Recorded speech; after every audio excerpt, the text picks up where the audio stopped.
"Get your hands off my sister's casket before I put you in the ground next to her." Sergeant Briggs didn't move. He stood with his boots planted on the cemetery grass, two of his men gripping the brass handles of the coffin like they had every right in the world to lift it. Behind them, a backhoe idled, exhaust curling into the gray morning. Evelyn Marsh didn't move either. "This is a city order, ma'am," Briggs said. "Plot's been reassigned. We're moving the remains to the overflow lot on Route 9. Reassigned to who? That's not my department." 63 years old, hands cracked from 40 years of hospital laundry work, Evelyn Marsh stood in her good black coat at her sister's funeral and watched four men prepare to dig her family back out of the earth. Nobody in this crowd, not the cousins, not the church ladies, not even the funeral director, had any idea that 3 weeks from now Evelyn would be the reason half the city council resigned in disgrace. Before we go any further, drop a comment letting me know where in the world you're watching this from, and make sure you're subscribed, because what happens next on this video is something you are not going to want to miss. 3 days earlier, Evelyn had buried her younger sister, Odette, after a long fight with her lungs that the doctors at County General had basically given up on a year before it finally took her. 41 years Evelyn had worked the laundry department at that same hospital. 3 deep cleaning of sheets, soaked in things she didn't talk about at the dinner table, folding corners so tight you could bounce a coin off them, never once late, never once written up. She had a pension that was supposed to start in 14 months. She had a modest brick house on Cherry Hollow Lane that her late husband, Reginald, had paid off before the cancer took him 11 years back. And she had this one thing left from her family, this 6x3 plot at Mount Calvary Cemetery, purchased by her own mother in 1968 with money saved $1 at a time from cleaning white folks' houses on the other side of town. Odette's funeral had been small, 20-25 people. Reverend James Holloway had given a beautiful eulogy about a woman who'd raised 3 foster kids on a school cafeteria salary and never asked anybody for a dime. They'd lowered the casket. They'd sung Precious Lord. Evelyn had gone home, taken off her good shoes, and cried alone in her kitchen the way she hadn't let herself cry in front of anybody. 3 days later, the city showed up with a backhoe. "Ma'am, I'm going to need you to step back from the equipment," Briggs said again, his voice flat, bored, like he'd said this same sentence to a dozen other grieving people that month, and it had stopped meaning anything to him. "This is my mother's plot, bought and paid for. I have the deed in my house. Records show this section was condemned for soil contamination in March. All burials scheduled for relocation. Nobody contacted me. Notices were mailed. To where?" Briggs didn't answer that one. He just nodded at his men, and the chains went taut. It was her nephew, Marcus, who put his body between the backhoe and the grave. Big man, worked construction, hands like cinder blocks, and even he was shaking with how angry he was.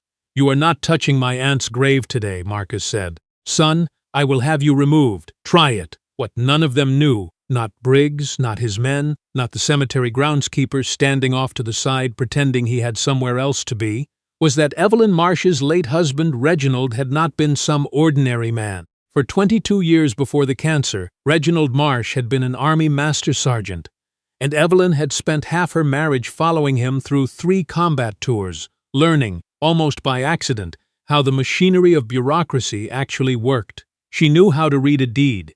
She knew how to read a contract. She knew that notices were mailed was the favorite lie of men who'd never had to prove it in front of a judge. "I want a name," Evelyn said. "Whoever signed off on this, I want a name today." Briggs finally looked uncomfortable. "Councilman Pratt's office handles the cemetery reallocation program." "Dop, Pratt," Evelyn repeated, like she was filing the name away in a drawer she intended to open later. "All right then." She made the men stand there for another 40 minutes while she called her nephew's lawyer cousin, who couldn't get a judge on a Saturday but did manage to get a restraining order, filed first thing Monday. Briggs and his crew eventually backed the equipment off the grass, muttering, the backhoe's engine rattling away down the cemetery road like a retreating animal. Evelyn stood over her sister's fresh grave until the sun went down, and for the first time since the funeral, she didn't cry. She just looked at the dirt and thought, very clearly, somebody is lying to me, and I am going to find out why. The truth, when it finally came together over the following weeks, was uglier than a paperwork mistake. Mount Calvary Cemetery sat on 11 acres at the edge of a historically black neighborhood called Pinewood Crossing, a community that had survived redlining, survived the closing of the textile plant that used to employ half the block, survived 2 recessions, and was now sitting on some of the only undeveloped land within walking distance of the new light rail extension the city had just finished building. A developer named Sterling Crane Holdings had been quietly buying up parcels around Pinewood Crossing for 2 years, and the cemetery, with its 11 acres of underutilized land, was the last piece they needed to build what their glossy renderings called the Junction at Pinewood. Luxury apartment, a boutique grocery store, retail space with rent that nobody currently living in Pinewood Crossing could afford. The problem was that cemeteries, even old, modest, working-class ones, are notoriously hard to relocate legally. Families have to consent. Records have to be clean. It takes years and lawsuits and public hearings that generate exactly the kind of bad press a development company doesn't want. Unless, of course, you can get the city to declare the soil contaminated and quietly authorize relocation to overflow without telling anyone. Evelyn didn't know any of this yet on the day she stood between Briggs and her sister's grave.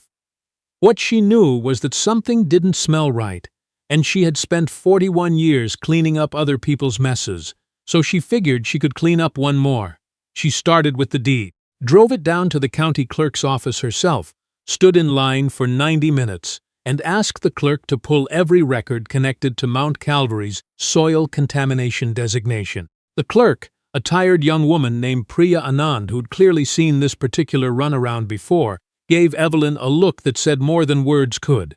"Ma'am, I can pull what's public, but I'll tell you, in the last year, I've had 11 people come in here asking about that exact designation. 11 families with plots out there. 11 families whose property got reassigned somewhere around Pinewood Crossing. Not just the cemetery. Houses, too." Evelyn felt something cold settle into her stomach, the same feeling she used to get when Reginald called from overseas and his voice had that particular careful tone he used when something had gone wrong and he hadn't decided yet how much to tell her. It was Priya who first said the name Sterling Crane Holdings out loud, careful, quiet, glancing toward the door like she was breaking a rule just by saying it. Evelyn went home that night and called the one person in her life who'd know how to chase a paper trail without getting fooled by it. Her godniece, Camille Roussel, 29 years old, an investigative reporter at the local news station who'd been covering City Hall for 3 years and had a drawer full of half-finished stories about contracts that didn't smell right. "Aunt Evelyn, slow down. Tell me again from the beginning." By the time Evelyn finished, Camille was already pulling up county records on her laptop, her coffee going cold beside her. "Okay," Camille said.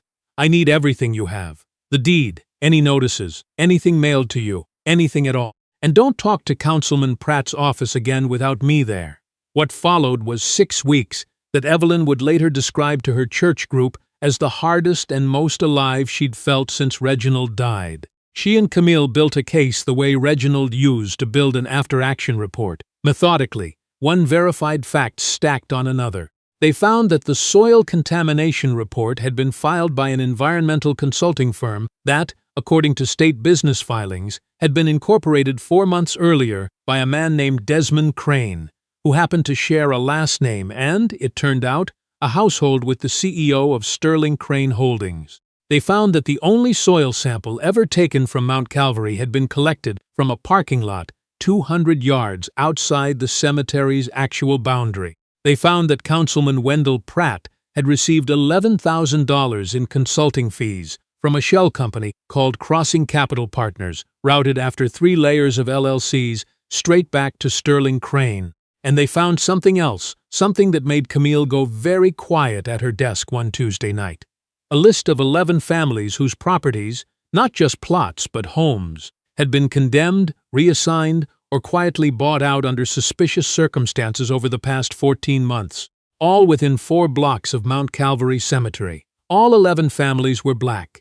All 11 families were elderly, working class, or both. All 11 had been told, in one form or another, that fighting back wasn't worth the trouble. They picked people they thought wouldn't push, Camille said. "They picked wrong," Evelyn said. It was around this time that things started getting harder in ways that weren't just paperwork. Evelyn's hours at the hospital laundry got mysteriously cut, her supervisor citing budget restructuring that hadn't touched anyone else on her shift. A man she didn't recognize started parking a gray sedan across from her house on Cherry Hollow Lane some evenings, never doing anything, just sitting there, the dome light off, until she'd close her curtains and the car would eventually pull away. Her nephew Marcus got pulled over twice in 1 week for nothing he could explain, both times by the same patrol officer, a man named Officer Daly, who seemed to know exactly which truck to look for. And then, on a Thursday afternoon, Evelyn came home to find her front door kicked in, and her late husband's old filing cabinet, the one where she'd been keeping copies of everything, deeds, photographs of the parking lot soil sample location, printouts of the Shell Company filings, completely emptied out. Nothing else in the house was touched. No television stolen, no jewelry taken, just the cabinet. She sat down on her living room floor among the scattered empty folders, and for the first time since the backhoe at the cemetery, let herself feel afraid. It was Camille who arrived 20 minutes later, having broken every speed limit getting there, and it was Camille who found Evelyn sitting calm and still in the middle of the wreckage, not crying, just thinking. "They think because I'm an old woman, this scares me into stopping," Evelyn said. "Does it?" Evelyn looked at her godniece for a long moment. "My husband used to say the army taught him one thing that mattered more than any weapon. You don't panic when they take something from you. You ask what they were so afraid you had that they had to come take it." She got up slowly, knees aching the way they always did in the evenings now. They didn't get everything. What Camille didn't know, what Evelyn hadn't told anyone, not even her own nephew, was that Reginald Mosh, in the last lucid months before the cancer finally won, had insisted on something that seemed strange to her at the time. He'd had her scan every important document in that filing cabinet onto a small drive, and he'd had her mail that drive, sealed in a plain envelope with no return address, to a safe deposit box at a credit union 2 towns over, one neither of them had ever used before or since. "Why on earth would I need that?" Evelyn had asked him at the time, half laughing. "You won't," Reginald had said, "till you do." He'd died 4 months later, and Evelyn had genuinely forgotten about the credit union box until the night she sat on her ransacked living room floor and remembered, with a jolt that felt like ice water down her spine, exactly what her husband had taught her about always having a second copy of anything that mattered. The drive sat in that box, untouched, undisturbed, for 11 years, waiting. The next morning, before the sun was fully up, Evelyn and Camille drove the 40 minutes to the credit union and retrieved it. What had been a frustrating, frightening investigation became, over the next several days, something close to an avalanche. The drive held everything. Reginald had insisted on copying back when Evelyn first started keeping records on an unrelated VA housing dispute years earlier. Old habits, old instincts, a soldier's reflex for redundancy. But more importantly, it gave Camille and Evelyn the confidence to push the new evidence they'd gathered into the open, before Sterling Crane Holdings or Councilman Pratt could bury it again. Camille brought in her station's lead investigative producer, a retired federal auditor, a friend of Reginald's from his VA support group, agreed to review the Shell Company filings and confirmed, in writing, that the money trail from Crossing Capital Partners to Councilman Pratt's personal account was about as clean a bribery case as he'd seen in 20 years of looking at exactly this kind of crime. And then there was Detective Wanda Okafor. Evelyn had gone to the police twice already about the break-in, twice gotten the same shrugging response, no forced entry signs beyond the door, nothing of value reported missing, case unlikely to be pursued. It was only when Detective Okafor, working a separate and seemingly unrelated case involving Officer Daly's pattern of pretextual traffic stops in Pinewood Crossing, started pulling threads that the two investigations collided. Okafor was sharp-eyed, soft-spoken, the kind of cop who'd been quietly building a reputation inside her own department for not letting things go. And when she sat across from Evelyn at her kitchen table and looked through the documents, Camille had organized into neat, labeled folders. Her expression shifted from polite interest to something much more serious. "Mrs. Marsh," Okafor said, "do you understand what you're sitting on here? I understand somebody dug a hole at my sister's grave that they had no business digging. You're sitting on a public corruption case that goes through City Hall and probably the department I work for." Okafor closed the folder gently, like it might bruise. "I need you to let me bring this through proper channels. Not the news yet. The DA's office first.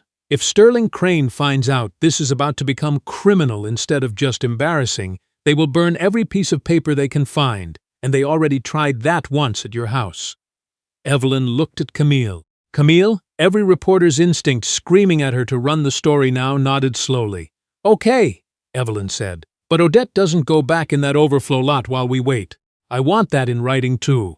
Okafor got that in writing within 48 hours, a court order halting any further cemetery relocations pending investigation, signed by a judge who, it would later turn out, had no connection to Sterling Crane and no patience for what she called, on the record, a transparent attempt to launder a land grab through a soil report. The arrests, when they came 3 weeks later, came fast and came public. Councilman Wendell Pratt was taken from his own office in handcuffs on a Tuesday morning, photographed by Camille's own station as he was walked out past a hallway full of staffers who'd apparently had no idea. Desmond Crane and his environmental consulting firm were charged with filing false reports. Sterling Crane Holdings CEO, Desmond's brother-in-law Holt Crane, resigned from 3 civic boards within the week, his lawyers issuing a statement about regrettable miscommunications that fooled absolutely nobody who'd seen the financial records by then circulating on every local news broadcast. Officer Daly was placed on leave pending an internal investigation that, thanks to Detective Okafor's parallel case, expanded to include a pattern of harassment against at least 6 other Pinewood Crossing residents, several of whom were among the 11 displaced families Evelyn and Camille had identified weeks earlier. The night the arrests broke on the evening news, Evelyn sat in her living room, filing cabinet still empty, still waiting for new folders, and watched her own godniece deliver the lead story, calm and clear and devastating, laying out a corruption scheme that had targeted an entire neighborhood because somebody decided poor black families wouldn't fight back. Her phone rang before the segment even finished. It was Marcus.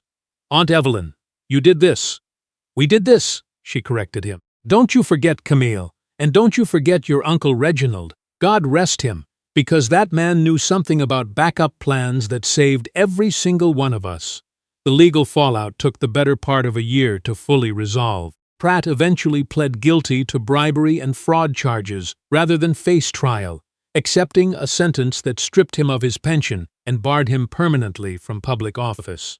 Holt Crane and Desmond Crane were both indicted on charges of fraud and conspiracy. Sterling Crane Holdings' assets connected to the Pinewood Crossing parcels were frozen pending civil suits brought by all 11 displaced families. Suits that Camille's reporting had helped make possible and that a pro bono legal team, moved by the story, took on without charging a dime. Mount Calvary Cemetery's contamination designation was formally reversed by the State Environmental Agency, which conducted its own soil testing, taken, this time, from inside the actual cemetery boundary, and found nothing wrong with the ground at all. Odette's grave, and the graves of everyone else buried there, stayed exactly where they'd always been. Evelyn's hours at the hospital laundry were quietly restored, along with 3 weeks of back pay that arrived without explanation or apology, which told her everything she needed to know about who'd ordered the cut in the first place. But it was what happened a year later, on the anniversary of Odette's funeral, that Evelyn would talk about for the rest of her life. The empty lot beside Mount Calvary Cemetery, land that Sterling Crane Holdings had been forced to forfeit as part of the settlement, had been deeded over, through a process Evelyn still didn't fully understand and didn't much care to a community land trust that Camille and Detective Okafor and a small army of Pinewood Crossing residents had spent the year building from nothing. On a bright October Saturday, with half the neighborhood gathered on folding chairs in the grass, a modest building went up where a parking lot used to be. A community resource center offering free legal aid, tenant rights workshops, and a small archive room where families could finally, safely store the documents that proved what was theirs. They named it the Odette Marsh Community Trust. Evelyn stood at the front of the small crowd in her good black coat, the same one she'd worn to the funeral and to the cemetery the day Briggs and his backhoe had come for her sister's grave. And she didn't cry. Not really. Just let her eyes go bright and wet while Reverend Holloway said a blessing over the building. A teenage girl from down the block, one of the kids Evelyn had watched grow up walking past her porch every morning to the bus stop, came up to her afterward, hands shoved nervously in her jacket pockets. "Mrs. Marsh," the girl said, "everybody says you took down a city councilman and a whole company. Were you not scared?" Evelyn looked out at the building, at the lot where men with chains and a backhoe had once tried to dig her sister back out of the earth, at the neighborhood that was still standing, still hers, still theirs. "I was scared the whole time, baby," Evelyn said. "I just decided being scared wasn't going to make the decision for me.